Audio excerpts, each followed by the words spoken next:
What's up, Iberia Nation? Welcome to the Rundown with me, your girl, Brandi Iberia, where culture meets conversation sprinkled with faith.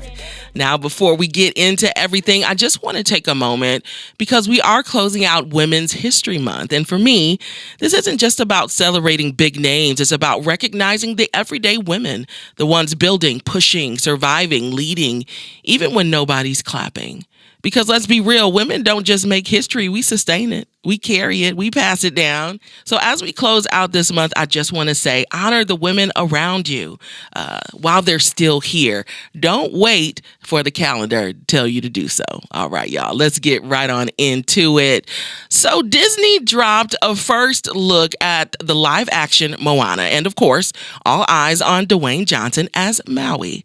Now listen, people are excited, but they're also talking. And yes, the wig is getting dragged. I mean, dragged. I'm talking about his wig. It's a mess, y'all. People are calling it cosplay, saying it looks off, saying it's not giving Maui. And I'm not gonna lie, if we're being honest, yeah, the wig could have been better. But here's where I land on it. I'm not actually mad at The Rock playing Maui. I'm not mad at all because let's be real, that's the voice we fell in love with. You're welcome, okay? To cast somebody else, that would feel like a bit of a disconnect. So, no, don't recast him. Fix the hair and makeup. That's where the conversation should be, but it seems like it may be a little bit too late for that. But nonetheless, what people are also noticing, which I think is a bit deeper, is the look of Moana herself. So the actress playing her, Catherine, I'm going to say Catherine L. She is Polynesian, which is great. But fans have pointed out her hair in the trailer looks a little more styled, looser, almost straightened, when her natural curls give Moana way more. Okay, and that's where people are like, wait a minute, why are we softening the features? Because Moana wasn't just a character. She was representation, big hair, curly hair, island girl, natural. So when you start to see that texture change, even just a little bit, people are like, are we trying to make her more palatable or more acceptable? Or do we just have the wrong stylist at the table? And I would say that that is definitely one of the bigger issues. Who do we have at these tables? So you have people styling that have no idea about certain kinds of culture. And how do we, as minorities, as Black and brown people, or just people who are marginalized, how do we get seats at these tables? That's a question for another time. Well, actually, it might be a question for right now. And we just have to be really honest about where we are because it shows. And here's my thing. I actually like live action remakes. I'm not one of those leave it animated because I've heard a lot of people say, if it ain't broke, don't fix it. Don't do any remakes. I like the live action remakes. But if you're going to bring it to life, bring it all the way to life. Don't shrink it. Don't soften it. Don't dilute it. Let the characters be big. Let them be curly. Let them look like where she comes from. Okay. Now, I did see some people online saying maybe they should have cast someone else as Maui. I heard people mention John Cena. I think I'm saying his last name right. They threw his name out there and a few others, but we're not doing that. Nope. The Rock is Maui. And I'm standing on that because I like The Rock. I like his voice. And that's the thing. I think we would have bigger complaints if we switch the character altogether and we don't get all of the voice and the singing that we grew to love in the animated versions. But I think that's where people are right now. And I don't think people are rejecting the story. They're just asking, can you honor it without altering it? That's a question for you when it comes down to art and to remakes and things like that. Can we honor them without altering them? Something to think about. Well, speaking of bad wigs, Tyler Perry's Beauty and Black is back for part 2 of season 2 of the hit Netflix series. And I have been binging it and it is messy. Okay. If you've been watching, you already know this show is drama on top of drama. We're talking power, secrets, survivals, strippers. Okay. And honestly, a whole lot of mess. The series follows two women from completely different worlds, one trying to survive her circumstances, the other navigating power, money, and family chaos. And what's interesting is this show has really found its audience despite mixed reviews. People with Tyler, man, you either one side or the other. People either love them or they hate them. It's very few middle ground when it comes down to it. But despite the mixed reviews, like many of Tyler's movies, people are watching heavy. And now the new series offers even more twist, even more tension, and even higher stakes. But one of the storylines that really pulls you in is the character of Sylvie, because she represents something a little bit deeper. And she's not just a part of the drama, she's a part of the emotional center of the story. And that brings me to my next guest. I'm talking about Miss Bailey Tippen, who plays Sylvie on Beauty and Black. Let's get into it.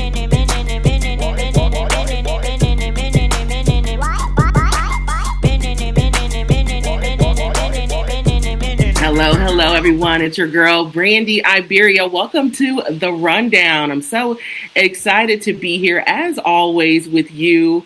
We're talking about current events, all things entertainment, culture, the conversations everyone is having. And I'm so excited to be joined by a rising star you've definitely seen lighting up your screen. I'm talking about actress Bailey Tippen.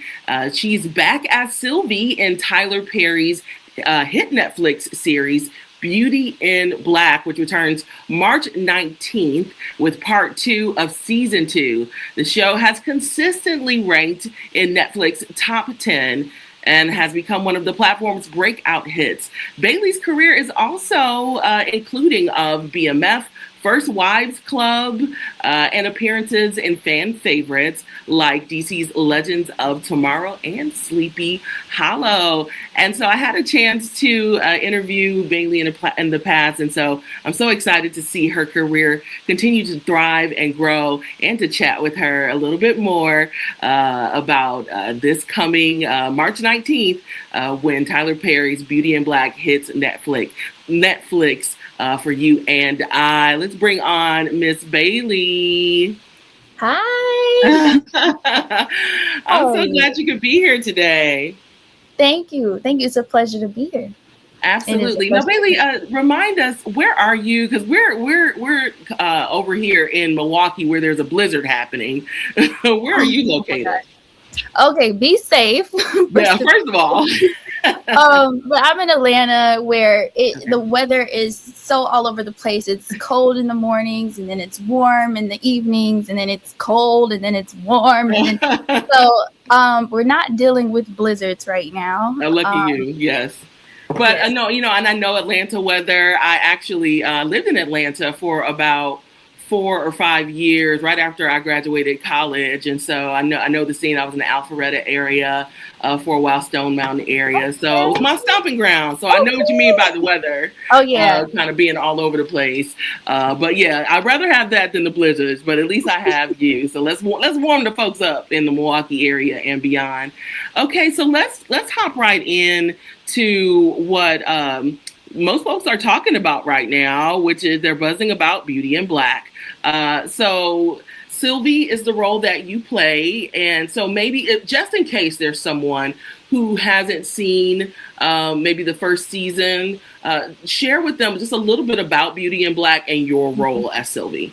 Okay, so the story follows this ruthless, backstabbing family behind a beauty brand called Beauty in Black. They also have an underground trafficking ring. Yes. Which we'll discuss later in the series. But it'll face a reckoning when Kimmy, the once unassuming sex worker who's in their employ, becomes this unstoppable force and is now the one calling all the shots when she inherits the sole ownership of the family business. I love that. I love the show. I mean, I'm always glued to it, so I'm excited about it dropping. So now Tyler Perry's productions, they move fast and demand a lot from the actors. What has it been like working in that kind of Tyler creative universe for you? Oh, wow. I mean, Man, Tyler, he gives us the material ahead of time, so we're able to prepare and get ready for the work weeks. Okay. But you know what? It's been it's been really great. It's been a great experience, and you know, I wouldn't trade the process in for the world. Yes, yes. I mean, I'm sure there are moments, or do you have those moments where it's just like, whoa, okay, this is what I've dreamed of, and here I am. What does that feel like for you, and how do you stay grounded?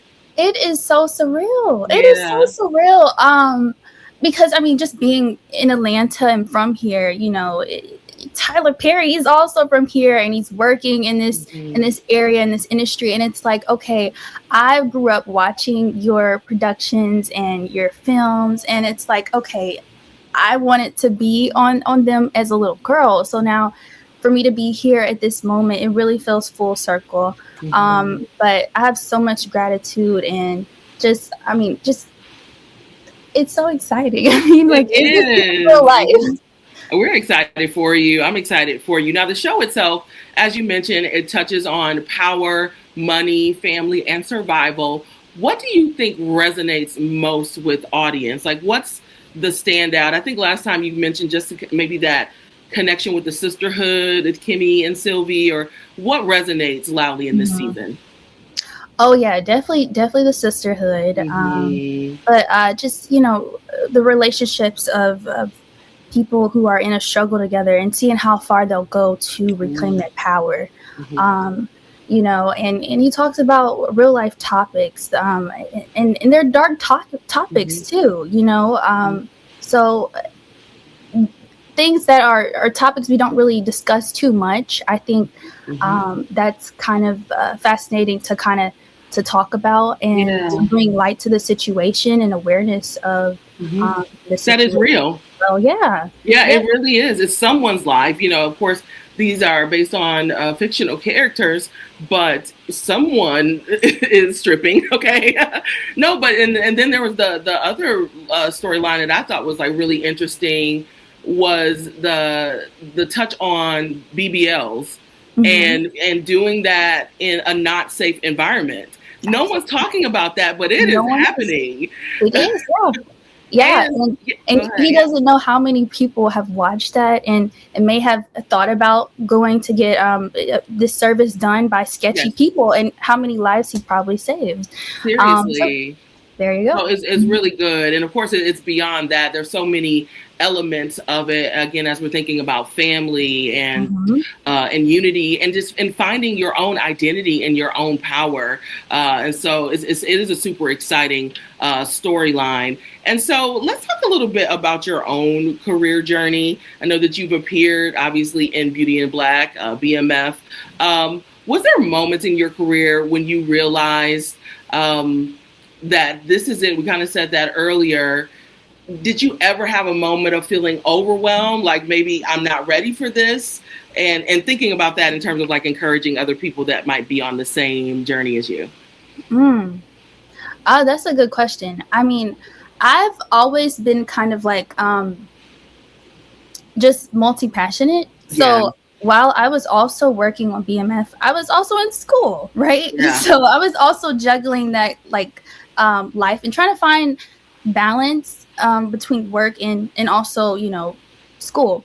So to also bring Beauty and Black on board now, kind of juggling that at the same time was an interesting process. And, I would say to anyone who is also, very passionate about many things, I would say have time for like mental breaks, have time to go do those fun outings, just try to fill up your schedule with as much fun as much as you would with work. So that would be my tip. That's really good. And I think that's the other thing. Just because it's entertainment doesn't mean it's not work. And I think sometimes people don't really realize that. I mean, the hours, the memorizing, and like you were sharing, you do so many things. You're a singer, you're a dancer, you're a DJ. I mean, and of course, one of the stars of Tyler Perry's Beauty and Black. Which creative outlet feels most natural to you? Ooh, acting. Acting is definitely Yeah. number one. But like, I think close by is probably music at the moment. Yeah. I love it. Yeah, I mean, I love music. I use music to help me figure out my characters and how they feel emotionally and everything like that. So I'm always listening to music. I'm playing new songs and trying to find songs to remix and all that. So yeah, like I would definitely say music is up there too.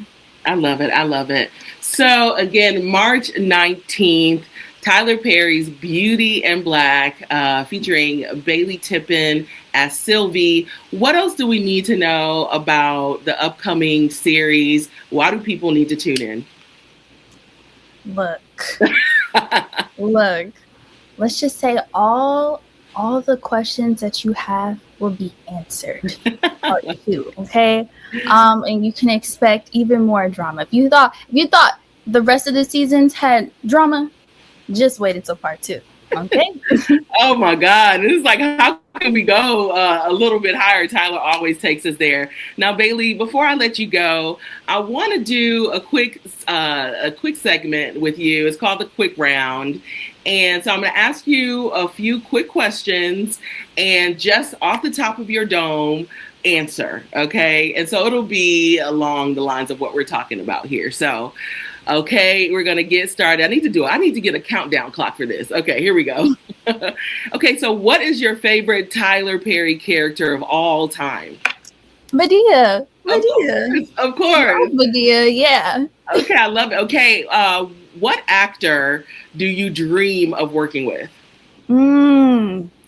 Michael B. Jordan. Ooh, and congratulations, Michael B., on that Oscar. Okay, and then also, what's a role that would scare you to play? Oh, probably a murderer, like a serial killer. Oh my gosh. Yeah, because you have to dig from a place that is like, I want to open that side. Okay, what's one word to describe Sylvie? Oh, Sylvie's my girl. She's my girl. Misunderstood. You know, she's a teenager and she's dealing with some heavy topics at just 16, you know. And I feel like she's just misunderstood. I love that. I love that. And finally, you kind of said what I think the fans may say afterwards, but I will ask one more time. What do you think fans will say after part 2 drops? When's season 3 coming? I love it. I absolutely love it. Bailey, you are so adorable, so talented, and I'm so it's ecstatic and honored to be able to chat with you today. So thank you for joining me on the rundown. And again, you guys, make sure you check out Bailey in Beauty and Black. It's returning on Netflix March 19th. And of course, stay tuned to more conversations like this right here on the Rundown with Brandi Iberia.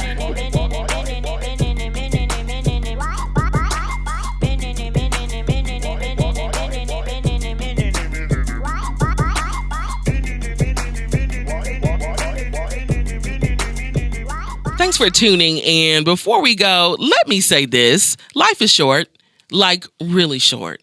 So celebrate the women in your life while they're here, while you can. Enjoy the movies, even if the wigs are a little questionable. Don't be so serious all the time. Laugh more, enjoy more, loosen up a little bit. Because everything doesn't have to be perfect to still be good. And while we've got a little more time before Moana drops, I want to know, what are y'all thinking about Beauty and Black so far? Because listen, I got thoughts, but I want to hear yours too. All right, that's the rundown. I'm Brandi Iberia, and I'll see you next time.